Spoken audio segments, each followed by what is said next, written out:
Angle d'équilibre, Wallace Stenier. À la première lueur du jour, elle ouvrit ses rideaux et vit dans le lointain une aube rose frangée des pics enneigés. Pour le petit déjeuner, elle se plaça sur le côté gauche du wagon-restaurant afin de regarder les montagnes approcher. Puis, alors que le convoi ferraillait encore à travers la grande plaine déserte, elle alla rassembler ses affaires. Elle se tenait déjà à proximité de la portière lorsque le train s'insinua entre des alignements de voitures rangées sur des voies de garage pour enfin s'immobiliser avec un coup de sifflet le long du quai de Denver.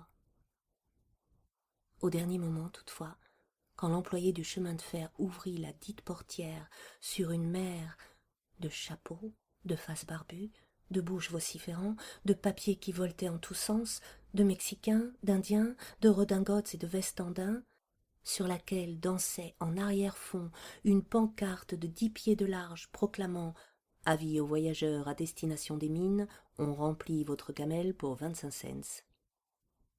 Elle se sentit comme un grand vide à l'estomac et s'effaça pour laisser descendre les autres passagers. Le cherchant fiévreusement du regard, elle ne tarda pas à le repérer.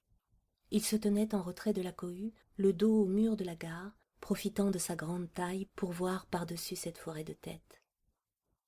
La première pensée qui vint à Suzanne fut que le surnom de Sonny ne lui convenait plus.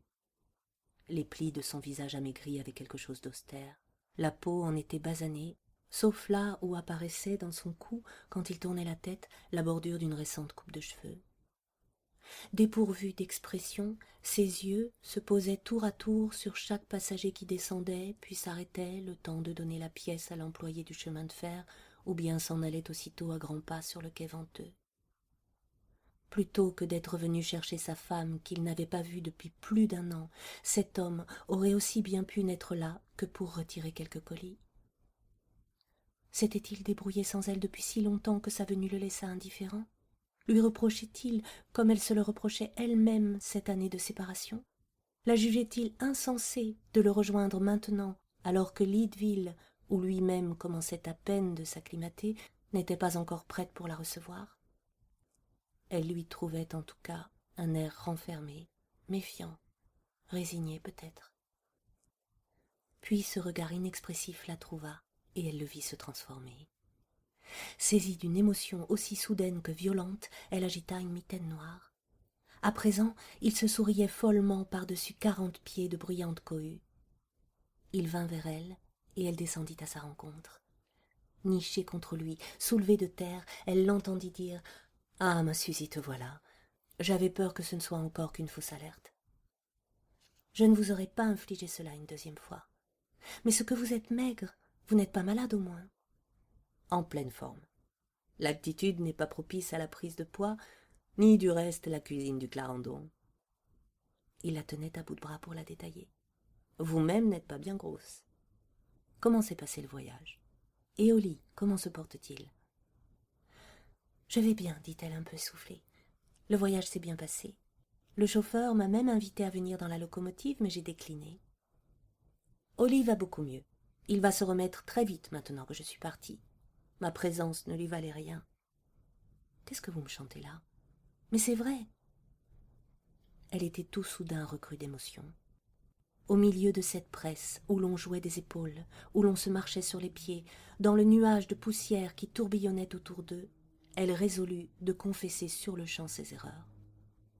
C'en était fini de ce souci obsessionnel de protéger Oli, de ses hésitations à partager la vie de son mari.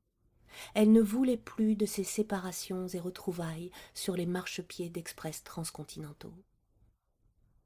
J'étais continuellement après lui, expliqua-t-elle. J'étais tellement angoissée de le voir délirer que je ne le laissais pas se reposer. Lors des accès palustres, il faisait des poussées de fièvre et des crises de sudation épouvantables. Maman et Bessie ont fini par m'interdire l'entrée de sa chambre. C'est là que j'ai décidé que même s'il n'était pas tout à fait remis, j'allais vous rejoindre. Je vais me faire toute petite, je vous le promets. Je vous crois, dit-il en riant. Est-ce que ce n'est pas rageant, fit-elle d'un ton gémissant. Je ne voulais pas l'emmener à Deadwood parce que je craignais qu'il ne s'ennuie et ne tombe malade dans un campement aussi rustique. Alors je le ramène à Milton, et le voilà qui attrape la malaria, et que de mon côté, je me sens plus esselée que je ne l'ai jamais été nulle part. Je suis affreusement désolée pour le mois dernier. J'étais sur le départ quand il est tombé malade. J'étais si tourneboulée que j'ai laissé à M. Veil le soin de vous télégraphier. J'avais pensé pouvoir me reposer sur lui, puisqu'il prenait le train que j'aurais dû prendre. C'est sûrement quelqu'un sur qui on peut compter. Sinon que, afin de me faire économiser $1, il a attendu d'être à Chicago pour envoyer son télégramme. Ainsi, il m'a effectivement fait d'un côté économiser $1, et de l'autre, il m'en a fait dépenser 200.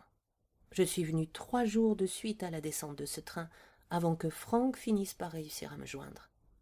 Ça, je vous avoue que sur le chemin du retour, j'ai marmonné quelques gracieusetés à l'adresse de ce monsieur Veil. « Ah, mais nous voilà réunis, dit-elle en s'abandonnant à l'étreinte de ses grands bras. Je me réjouis à l'idée que nous partions ensemble dans la montagne.